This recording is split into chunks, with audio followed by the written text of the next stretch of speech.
Hello, everyone. I hope the day finds you all in good health and doing well.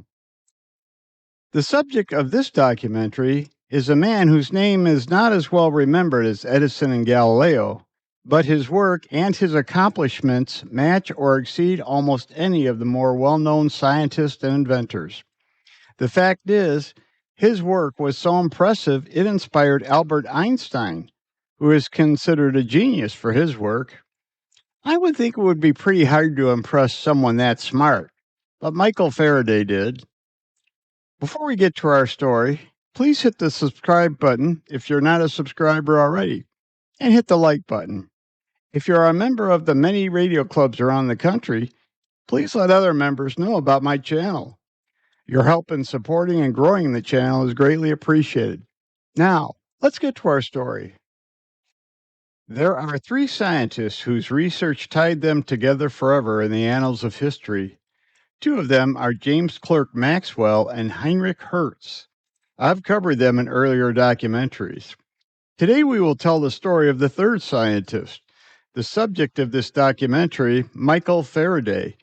These three men were the pioneers of electromagnetic wave theory.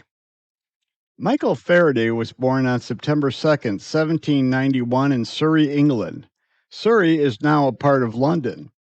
At age 14, he became an apprentice to George Ribot at a bookbinder and bookseller on Blandfield Street. Working for Ribot gave Faraday access to many books, and Faraday took full advantage of it. He worked for Ribot for 7 years, and during that time took an interest in electricity. He would attend lectures given by chemist Humphrey Davy of the Royal Institution, and would eventually gain employment with him in 1813. Faraday would work with Davy, carrying out experiments on many different chemicals and substances. It was the beginning of Michael Faraday's long relationship with the Royal Institution of Great Britain. In later years, he would have a laboratory there and made many of his discoveries while working there. One of Faraday's fields of experimentation involved creating optical glass. The glass turned out to be the first material found to be repelled by the poles of a magnet. Of the many fields of science that Faraday excelled in, he is most famous for his work in the field of electricity and magnetism. In 1820, a French scientist named Hans Christian Ørsted discovered electromagnetism. In 1821, Faraday built an experiment now known as a homopolar motor. It caused a continuous circular motion that was caused by the circular magnetic force around a wire that extended to a pool of mercury that a magnet was placed in. The wire would then rotate around the magnet when supplied with current from a chemical battery. It was the first electric motor. Faraday's experiments and inventions formed the foundation of modern electromagnetic technology. 1821 was a big year for Faraday, as it was also the year he married Susan Barnard on June 12th. In 1831, Faraday began a series of experiments that resulted in the discovery of magnetic induction. Faraday's breakthrough came when he wrapped two insulated coils of wire around an iron ring and found that, upon passing a current through one coil, a momentary current was induced in the other coil, what is now known as mutual inductance. His experiments proved the third law of James Clerk Maxwell's equations, known as Faraday's law. That law states that changing magnetic fields creates circulating electric fields. Faraday had another breakthrough invention in 1831, the world's first electric generator. At the time, scientists thought there were different types of electricity. Faraday proved there was only one type of electricity, which could be varied by changing the quantity and intensity, later to become known as voltage and current. Later in 1886, Heinrich Hertz would prove the existence of electromagnetic waves, known today as radio waves. One of Faraday's better-known discoveries is what is now called a Faraday's cage. The cage is an enclosure using a mesh of conductive materials to block electromagnetic fields. The cages work because an external electrical field will cause the electric charges within the cage's conducting material to be distributed in a way that cancels out the field's effect inside the cage. A Faraday's cage can be used to protect sensitive electronic equipment like radio frequency receivers from external radio frequency interference. Today, the principle of a Faraday's cage is used to protect sensitive computer components from electrostatic charges. In this photo, the anti-static bag, which is made of conductive plastic, protects a computer board. A Faraday cage room can be made for testing electronic equipment that requires an environment free of electromagnetic interference. Michael Faraday's list of scientific endeavors include the invention of several types of optical glass, the discovery of benzene.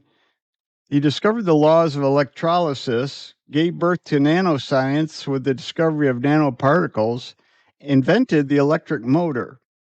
His discovery of electromagnetism, and he built the world's first electric generator. This is far from a complete list of Faraday's work, but it gives you an idea of the vast contributions he made to science. It's no wonder that even a scientist of Albert Einstein's stature admired Michael Faraday and was inspired by his work. Faraday did extensive work for the public good over his lifetime. On September 28, 1844, a huge explosion occurred at the Haswell Coal Company in Haswell, England. 90 miners were killed, with only 4 survivors. Faraday and noted Scottish geologist Charles Lyell were called upon to investigate the cause of the accident. In 1946, their report was the first that connected coal dust to a mining explosion. Before their report, coal dust was not recognized as flammable and explosive. Faraday also investigated industrial and air pollution in his lifetime. Michael died at home in Hampton Court on August 25, 1867. Years earlier, he was offered a burial at Westminster Abbey, where many of the most honored people in British history are buried, but he turned it down. A memorial plaque to Faraday was placed there near Isaac Newton. Faraday was buried at Highgate Cemetery in North London. 12 years after his death, his wife Sarah would join him there. They never had children. Michael Faraday was England's Albert Einstein. He is still revered there and among scientists around the world. Faraday had no ego. He never sought fame or great wealth, though he had many opportunities. Still, he could not prevent himself from becoming famous. A statue in his honor is located at Savoy Place in London. It stands outside the Institution of Engineering and Technology. The Michael Faraday Memorial is located at Elephant Square in London, England. It's near Newington Butts, Faraday's birthplace. There are too many places to list that honor Faraday by being named after him. Several institutions have named awards after him. The Institution of Engineering and Technology's Faraday Medal, the Royal Society of London's Michael Faraday Prize, the Institute of Physics Michael Faraday Medal and Prize, and the Royal Society of Chemistry's Faraday Lectureship Prize. I wonder if Michael, when he was a modest young apprentice working in a bookstore, could ever have imagined so many books would be written about him. Life is full of irony. That's the end of today's story. I want to thank all of you who took the time to join me here at the Roaring Twenties Radio YouTube channel. And remember, you only have one life. Do what makes you happy.